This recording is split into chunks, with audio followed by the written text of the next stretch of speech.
T G ഒരു പ്രധാനപ്പെട്ട സംശയം, സംഘപരിവാരത്തിന് അല്ലെങ്കിൽ RSSന് അല്ലെങ്കിൽ BJPക്ക് സംവരണത്തോടുള്ള നയം എന്താണ്? ഇപ്പോൾ പ്രധാനപ്പെട്ട നേതാക്കന്മാരെല്ലാം വടക്കേ ഇന്ത്യയിൽ പറയുന്നു, വീണ്ടും മോദി അധികാരത്തിൽ വന്നാൽ സംവരണം എടുത്തു കളയും.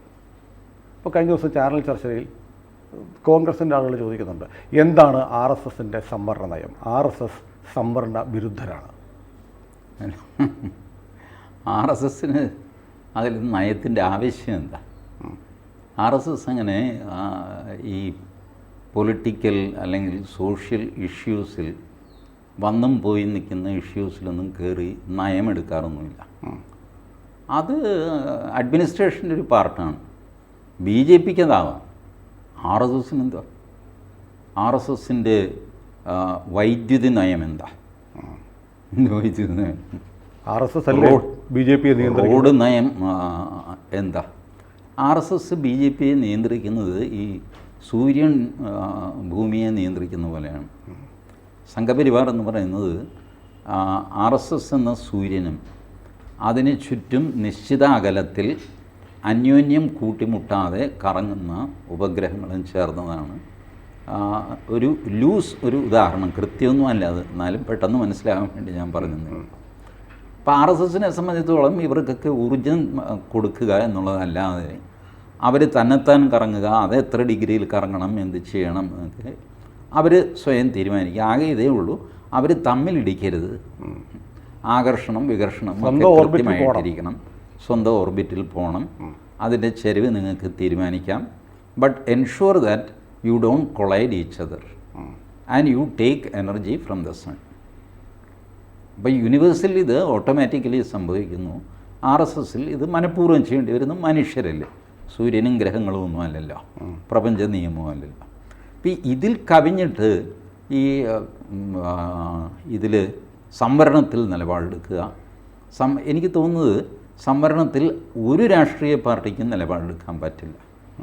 കാരണം അതൊരു സാമൂഹ്യ വ്യവസ്ഥയ്ക്ക് അനുസൃതമായിട്ട് കാലങ്ങൾ കൊണ്ട് പരുവപ്പെടുകയും കൂടുകയും കുറയുകയും കുറച്ച് പേരെ ചേർക്കുകയും ചേർത്തവരെ മാറ്റുകയും ക്രീമി ലെയർ മാറ്റുകയും ഇങ്ങനെ ചെയ്യുന്നൊരു പ്രക്രിയയാണ്.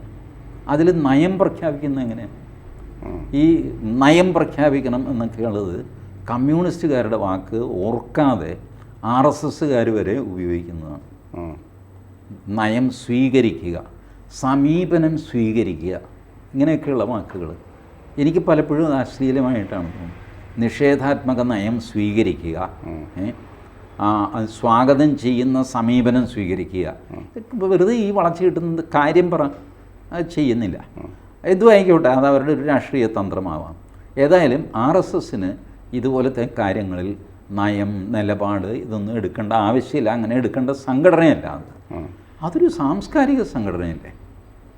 അതിൽ ഇപ്പോൾ കറണ്ട് ചാർജ് എത്ര, അതിലെന്താ RSSൻ്റെ തീരുമാനം? നോ. പക്ഷെ അതുപോലെയാണോ സംവരണം? കാരണം രാഷ്ട്രവുമായി ബന്ധപ്പെട്ട എല്ലാ കാര്യങ്ങളെക്കുറിച്ച് ആലോചിക്കുന്നുള്ള പ്രസ്ഥാനമാണ് RSS. നമുക്ക് ഏത് കാര്യത്തെയും വളച്ചു കെട്ടി രാഷ്ട്രത്തിൻ്റെ കാര്യമെന്ന് പറയാം. തൃശ്ശൂർ പൂരം, അതിനെയും വളച്ചു കെട്ടി നമുക്ക് രാഷ്ട്രത്തിൻ്റെ അടിസ്ഥാനം എന്നൊക്കെ പറഞ്ഞ് കൊണ്ടുവരാം. അങ്ങനെ ചെയ്യരുത്. നമ്മൾ രാഷ്ട്രത്തിൻ്റെ അടിസ്ഥാനം, രാഷ്ട്രത്തെ പരമവൈഭവത്തിലെത്തിക്കുക എന്നൊക്കെ പറയുമ്പോൾ ഒരു ബ്രോഡ് ഐഡിയയാണ്. അതിനകത്ത് ചെറിയ കാര്യങ്ങൾ, തർക്കിക്കുന്ന കാര്യങ്ങൾ, അതിങ്ങനെ തർക്കം നടന്നുകൊണ്ടേയിരിക്കും. ഞാൻ പറയട്ടെ, മൊത്തം ഇന്ത്യയിൽ കേന്ദ്രത്തിലും മുഴുവൻ സംസ്ഥാനങ്ങളിലും BJP അധികാരത്തിൽ വന്നു എന്ന് വയ്ക്കുക, അപ്പോഴും സംവരണ പ്രശ്നം നിലനിൽക്കും, ഇല്ലേ? അപ്പോഴും നിൽക്കുന്ന സംവരണ പ്രശ്നം. കുറേ പേര് എനിക്കും കൂടെ വേണമെന്ന് പറയും, കുറേ പേര് അവന് കൊടുക്കരുതെന്ന് പറയും. ഇതിങ്ങനെ നടന്നുകൊണ്ടിരിക്കും. It's a usual normal social phenomena which doesn't have, അതിനൊരു ഡെഫിനിറ്റ് എൻഡ് ഒന്നും ഉണ്ടാവില്ല. നമ്മൾ ഇവിടെ കുറച്ച് കൊടുക്കുമ്പോൾ അവിടെ പരാതി, അപ്പോൾ അവന് കൊടുത്തു കഴിയുമ്പോൾ ഇവിടെ കുറഞ്ഞു കൊടുത്ത് ഇങ്ങനെ അങ്ങ് പോകും. അത് ഇതിൽ RSSന് എന്താ കാര്യം? RSSന് കാര്യമില്ല. RSSന് വൈദ്യുതി നയമില്ല, RSSന് ട്രാൻസ്പോർട്ട് നയമില്ല, RSSന് സംവരണ നയമില്ല. ഇങ്ങനെ ഈ ഭരണാധികാരികൾ കാലാകാലങ്ങളായിട്ട് എടുക്കുന്ന നയങ്ങളുണ്ടല്ലോ, ഇതൊന്നും RSS എടുക്കുന്നതല്ല. BJPയോട് RSS ദാ ഇങ്ങനൊരു നയം എടുക്കുക കേട്ടോ എന്ന് പറയാറുമില്ല. Yes, they have relation. സംഘപരിവാറിലെ ഒരു അംഗമാണ് BJP. പലപ്പോഴും RSS പറയുന്നത് BJP കേൾക്കാറില്ല. കേൾപ്പിക്കാനായിട്ട് RSS ചിലപ്പോൾ ശ്രമിക്കാറുണ്ട്, ചിലപ്പോൾ അപ്പോൾ പോട്ടെ എന്ന് വയ്ക്കും. ബിക്കോസ് ദേ നോ അഡ്മിനിസ്ട്രേഷൻ്റെ ഹെഡേക്ക് അവരുടെയാണ്, വെറുതെ നമ്മളതിനകത്ത് തലയിട്ട് വഷളാകണ്ട എന്ന് വിചാരിക്കും. എന്നാലും ചില കാര്യങ്ങളൊക്കെ ഇഷ്ടപ്പെട്ടില്ലെങ്കിൽ ചെറിയൊരു സൂചന വിജയദശമി സ്പീച്ചിലോ അതിലോ ഒക്കെ കൊടുക്കും. ബിക്കോസ് RSSനെ സംബന്ധിച്ചിടത്തോളം അവർക്ക് രാഷ്ട്രീയ താല്പര്യമില്ല, ബട്ട് ഒരു ഫ്രണ്ട്ലി അഡ്മിനിസ്ട്രേഷനാണ് മോദി അഡ്മിനിസ്ട്രേഷൻ. അല്ലിപ്പോൾ അങ്ങനെ ഉണ്ടെങ്കിൽ BJPയുടെ കാര്യം ചോദിക്കാം. BJP അധികാരത്തിൽ മോദി സർക്കാർ വീണ്ടും വന്നാൽ ഈ സംവരണം എടുത്തു കളയുമെന്നുള്ള പ്രചാരണത്തിന് മറുപടി കൊടുക്കണ്ടേ? അത് കൊടുക്കേണ്ടത് BJP ആണ്, കൊടുക്കേണ്ടത് തന്നെയാണ്. ഈ സംവരണം എടുത്തു കളയും എന്നൊക്കെ പറയുന്നത് ഈ വൈൽഡ് പ്രചാരണമാണ്. ഈ തെരഞ്ഞെടുപ്പിലെ ഒരു പ്രത്യേകത കഴിഞ്ഞ തെരഞ്ഞെടുപ്പിലും ഇങ്ങനെയായിരുന്നു. പ്രതിപക്ഷം ചെയ്യുന്നത് മുസ്ലിങ്ങളെ എല്ലാം കപ്പൽ കയറ്റി പുറത്താക്കും. BJP മറുപടി പറ. സംവരണം കംപ്ലീറ്റ് എടുത്ത് കളയും, BJP മറുപടി പറ. ഇതെവിടെയാണ് BJP പറഞ്ഞിട്ടുള്ളത് ഇങ്ങനെ? അല്ല, BJPയുടെ സംവരണ നയം എന്താണ്? കഴിഞ്ഞ ദിവസം ഒരു ചാനൽ ചർച്ച ചെയ്യും BJPയുടെ സംവരണം. അല്ല, ഞാനൊന്ന് പൂർത്തിയാക്കട്ടെ. കോൺഗ്രസിൻ്റെ ഒരു നേതാവ് BJPയുടെ അറിയപ്പെടുന്ന ഒരു യുവ നേതാവോട് ചോദിക്കുന്നു, എന്താണ് BJPയുടെ സംഘപരിവാറിൻ്റെ സംവരണ നയം? അതിന് മാത്രം മറുപടി കൊടുക്കുന്നില്ല. അതുകൊണ്ടാണ് ഞാൻ TJയോട് ചോദിച്ചത്. അല്ല, അത് അദ്ദേഹത്തിന് എന്തെങ്കിലും അബദ്ധം, അല്ലെങ്കിൽ ഈ പറഞ്ഞ പോലെ ആ ചർച്ചയിൽ ഈ ചോദ്യത്തിന് ഉത്തരം പറയാൻ അങ്ങനെ അല്ലല്ലോ ചർച്ച പോകാറുള്ളത്. അതിനിടയ്ക്ക് വേറെ എന്തെങ്കിലും വരും, നീ പോടാ എന്നൊക്കെ പറയാം. തുടക്കം മുതൽ അവസാനം വരെ ഈ ഒറ്റ സിംഗിൾ എനിവേ ആയിക്കോട്ടെ. ഞാൻ ആ യുവ നേതാവ് ആരാന്നും എനിക്കറിയില്ല, അവിടെ എന്ത് സംഭവിക്കുന്നറിയില്ല. ഞാൻ പറയുന്നു, ചോദ്യത്തിൽ ഈ സംഘപരിവാർ എന്നുള്ള വാക്ക് എടുത്ത് കളയണം. BJP ചോദിക്കും, BJPയുടെ സംവരണ നയം എന്താണെന്ന് നിങ്ങൾക്ക് ചോദിക്കാം. അതിനുത്തരം പറയാൻ BJPയുടെ യുവ നേതാവോ വൃദ്ധ നേതാവോ ബാധ്യസ്ഥനുമാണ്. ബട്ട് സംഘപരിവാർ എന്ന് പറഞ്ഞു കഴിഞ്ഞാൽ ഈ മൊത്തം സാധനമാണ്. വിശ്വ ഹിന്ദു പരിഷത്ത്, ക്ഷേത്ര സംരക്ഷണ സമിതി, സക്ഷമ, കണ്ണില്ലാത്തവരുടെ സംഘടന, ഇവരോടൊക്കെ നിങ്ങളുടെ സംവരണ നയം എന്താണെന്ന് ചോദിച്ചാൽ സേവാഭാരതി, നിങ്ങളുടെ സംവരണ നയം എന്താ? ഇവരൊക്കെ സംഘപരിവാറിൽപ്പെട്ടതാണ്.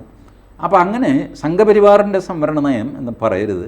ഇതുമായിട്ട് ബന്ധമില്ലാത്ത അബ്സല്യൂട്ട്ലി നോൺ പൊളിറ്റിക്കലായിട്ടുള്ള ഒരു ഏർപ്പാടാണ് സംഘപരിവാർ. അതിനകത്ത് പൊളിറ്റിക്സ് ഉള്ള ഏക സാധനം BJP ആണ്. Not even BMS. പ്രധാനപ്പെട്ട കാര്യം RSS എന്ന് പറയുന്ന ഒരു ബ്രാഹ്മണ മേധാവിത്വമുള്ള സംഘടനയാണ്. അതിൻ്റെ തലപ്പത്തൊക്കെ അതിപ്പോൾ ഉണ്ടോ? അത് കഴിഞ്ഞല്ലോ. ഇപ്പോഴും പറയുന്നുണ്ട്.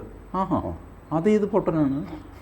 കാരണം ഇത് 50കളിലാണ് RSS ബ്രാഹ്മണ മേധാവിത്വം. 60കളിലെത്തിയപ്പോൾ RSS വൈശ്യന്മാരുടെ സംഘടന. പിന്നെ RSSനെ അത് ഈ കുഴപ്പക്കാരാണെന്നൊക്കെ പറഞ്ഞിട്ട് നിരോധിക്കുന്നൊക്കെ 70-ൽ. അത് കഴിഞ്ഞിട്ട് ജനതാ പാർട്ടി, പിന്നെ BJP വന്നു കഴിഞ്ഞപ്പോൾ ഇവർ ബിസിനസ്സുകാരുടെ സംഘടന, പിന്നെ ഇവർ നഗരങ്ങളിൽ മാത്രമുള്ള സംഘടന, പിന്നെ ഗ്രാമങ്ങളിലെ അപ്പർ ക്ലാസിൻ്റെ സംഘടന, പിന്നെ മൊത്തം അപ്പർ ക്ലാസിൻ്റെ സംഘടന. ഇങ്ങനെ വികസിച്ച് വന്ന് ഒടുവിൽ മൊത്തം എല്ലാവരുടെയും സംഘടനയായി. അപ്പോൾ ആരാണ് ഇപ്പോഴും ഈ ബ്രാഹ്മണനെ കൊണ്ട് നടക്കുന്ന? അയാൾ 1950s അയാളുടെ ജീവിതം. അത് പോട്ടെ, ഞാൻ പറയുന്നത് BJPയുടെ സംവരണ നയം തന്നെ നോക്കുക.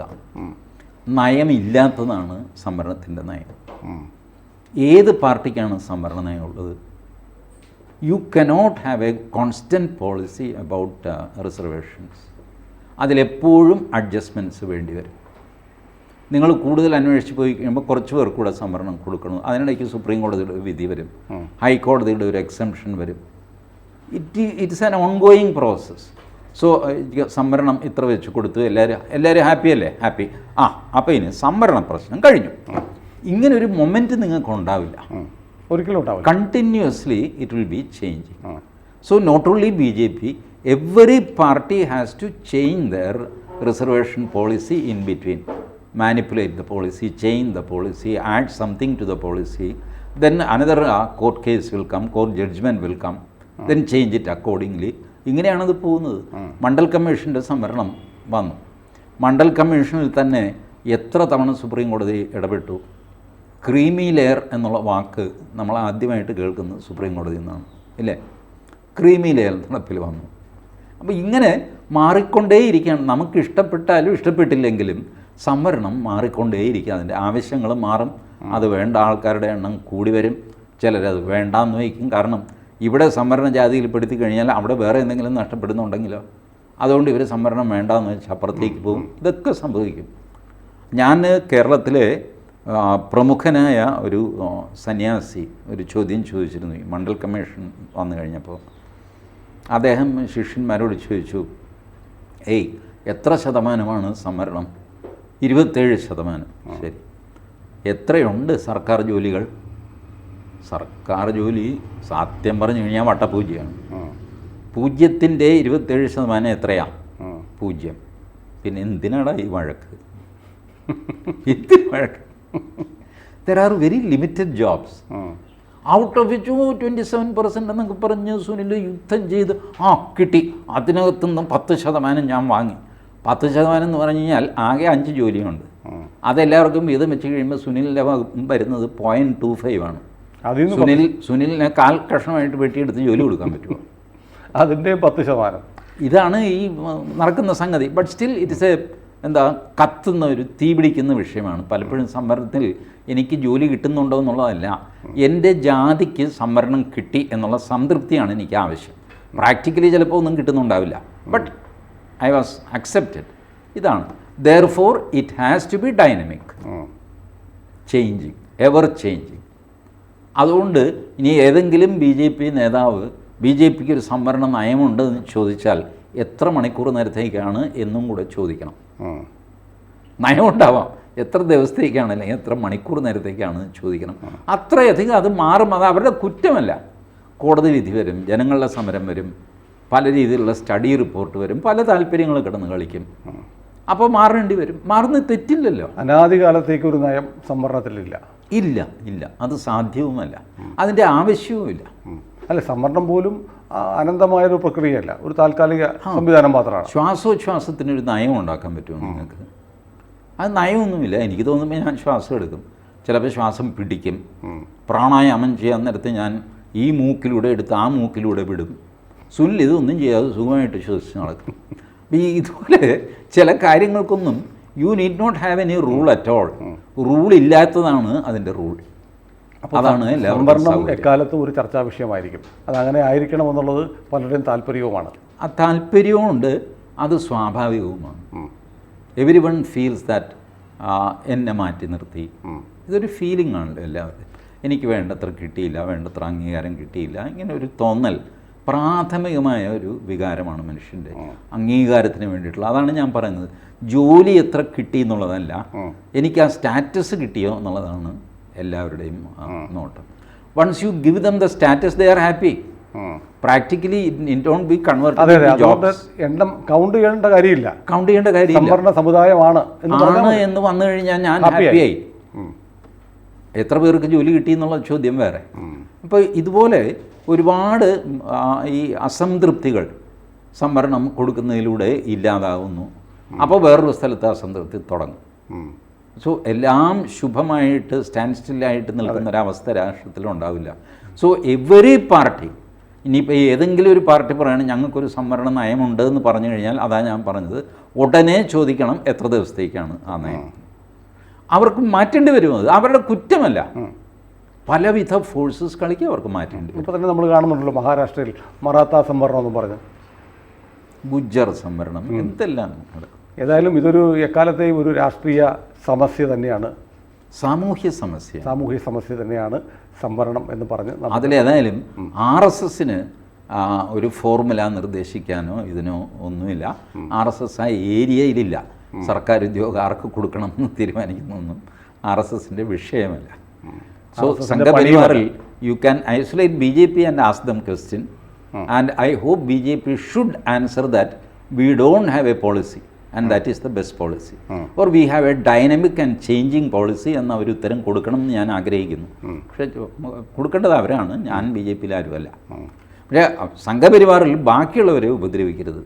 സേവാഭാരതിയോട് നിങ്ങളുടെ സംവരണ നയം എന്താണെന്ന് ചോദിക്കരുത്. അവരെ ഇറസ്പെക്റ്റീവ് ഓഫ് എനിബഡി അവർ സേവാപ്രവർത്തനം ചെയ്യുന്നവരാണ്. സേവയ്ക്കകത്ത് സംവരണം അവിടെ പ്രശ്നമേ അല്ല. ഒന്നുമില്ല. ഷെഡ്യൂൾഡ് കാസ്റ്റിന് 2 പൊതിച്ചോറ് എക്സ്ട്രാ അങ്ങനെയില്ല. എല്ലാവർക്കും സുഭിക്ഷമായിട്ട് കൊടുക്കും. കൂടുതൽ വാർത്തകളും വിശേഷങ്ങളും നിങ്ങളിലേക്ക് എത്താൻ ABC മലയാളം സബ്സ്ക്രൈബ് ചെയ്യുക, ബെൽ ബട്ടണും അമർത്തുക.